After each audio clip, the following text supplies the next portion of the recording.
So the aim this morning, or one of the goals, is to knock off all these dandelion heads before they seed.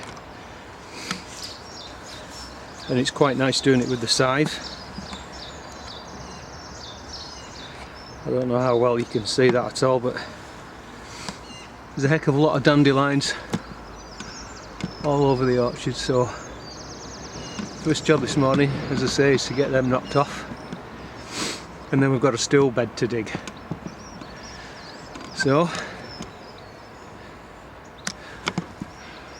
I'll just leave you a little shot of the pear blossom is just coming out now. Beautiful.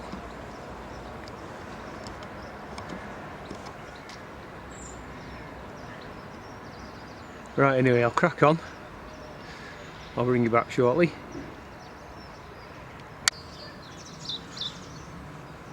Rightio. You can't probably make that out, but that's most of them knocked off.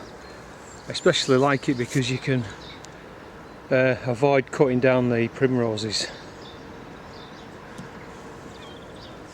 So that's a good job done this morning. So the next thing I want to do, look at this pear blossom.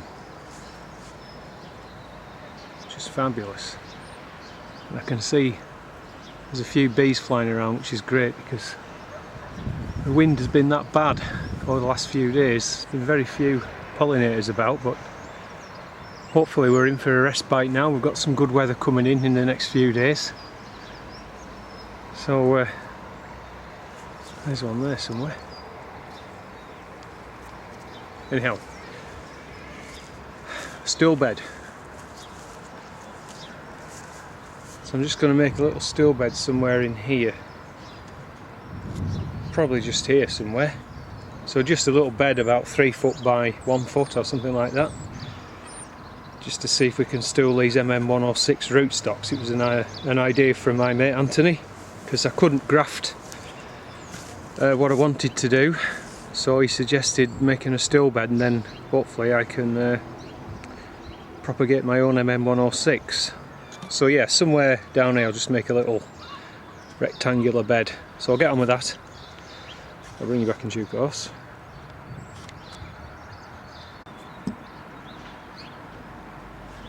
Okay, that's it. It's just a little patch of soil really that I've dug through. I cut the sods off the turf and I threw them underneath the carpet there, so they can break down under there, and then any roots and stuff I'll just put those in the incinerator. So I'll come back tomorrow hopefully and get the stools MM106, as I said. That's quite a semi-vigorous rootstock. Get those planted in there, and hopefully if all goes well we'll be able to propagate my own rootstocks. So that's pretty much it on the micro orchard. Before I go over to the plot, I'll give you a quick update on there. Let's just have a brief look. The autumn raspberries that I pruned, they're coming back nice and strong now. They're looking really good. Grapevine is coming into leaf. Gooseberries are flowering.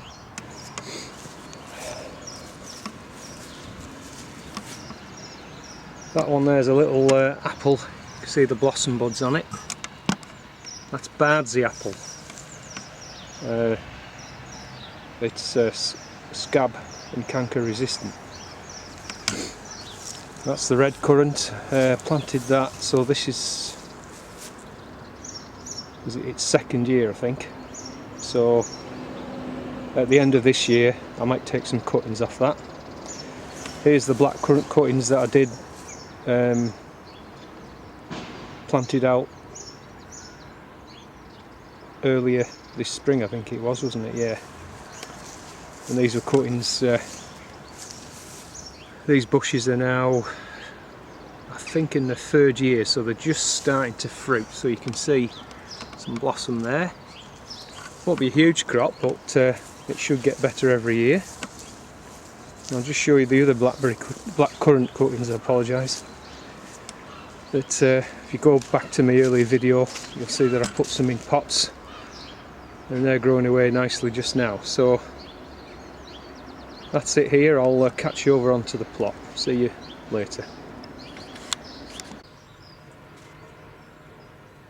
Right, well, we're back over on the plot. So just a quick update in the greenhouses.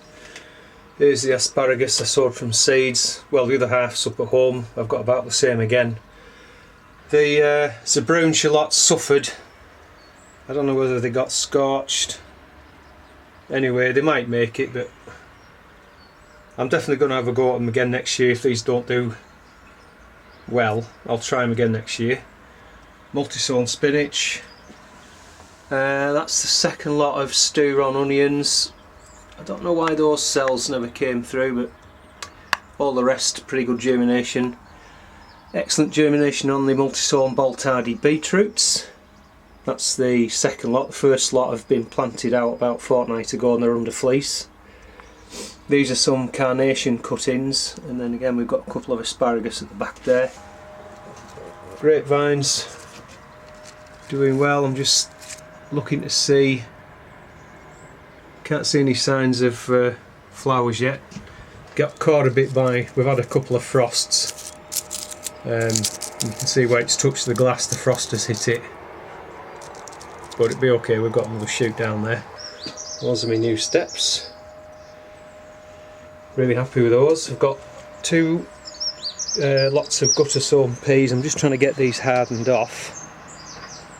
Say the wind's been that bad, it's been that cold, it would have just ripped them to pieces. So fortunately we've got a break in the wind.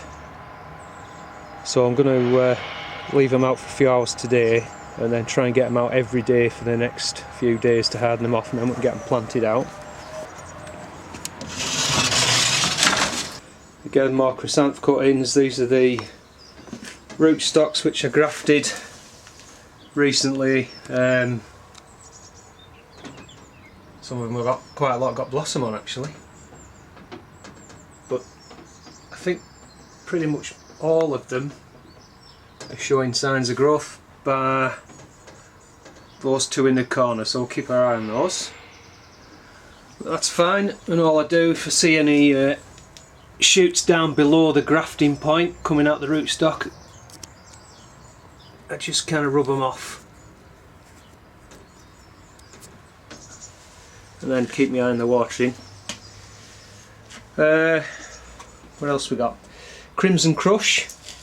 They're starting to develop true leaves now. Really happy with the way the germination on those. And again, this is the first year I've ever grown them, so really looking forward to how they do. So I'm focusing on a lot of brassicas this year. So we've got what we got? Kale, purple sprouting broccoli, and then over here we've got broccoli and then just a few more kale. So overall pretty good germination. There's a few kale missing, but I'll have enough. But yeah, happy with that. And I've just been picking more rocket. That's done really well. So that's it in this greenhouse. Got the frames in netting for the peas.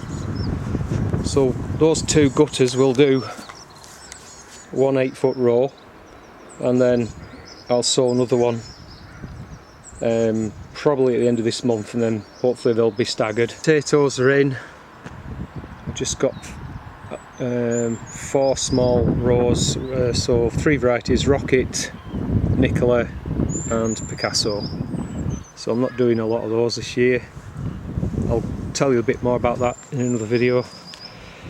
So here I've been doing, let's see if we can just get a sight on this. I've been trying to build a bit of a frame. I've got a sheet of 8x4 that was off an old shed.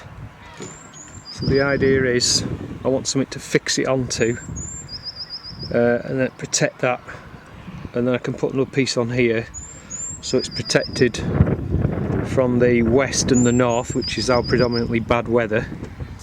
And then obviously I've then got a sort of storage place for all the timber that I got last year. Just a couple of sweet peas.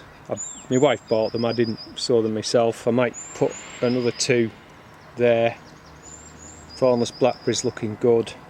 That's a tip layer off it. And I've also making a sort of box thing here.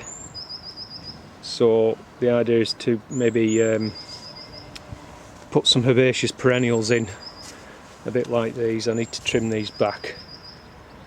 One thing I do want to do this morning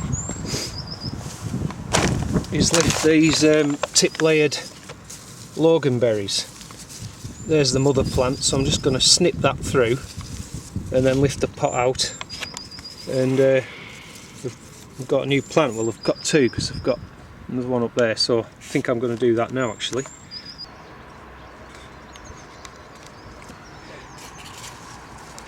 Well, these are the Loganberries. As you can see, they've got a vigorous, they've grown right through the bottom of the pot, so I'll have to repot them. There's loads of shoots in there. Same with this one. Massive root system. Probably I should have done it far earlier, but anyway, so we can get them out without damaging the roots too much. Right, so bring you back shortly. Right, okay, there we go, got those potted up. What I'll do is, we've got some bright weather forecast, so I'm going to put them here between these two sheds just to keep them out of mostly direct sunlight, just till they've recovered. Right, that's it for now. I'll catch you later.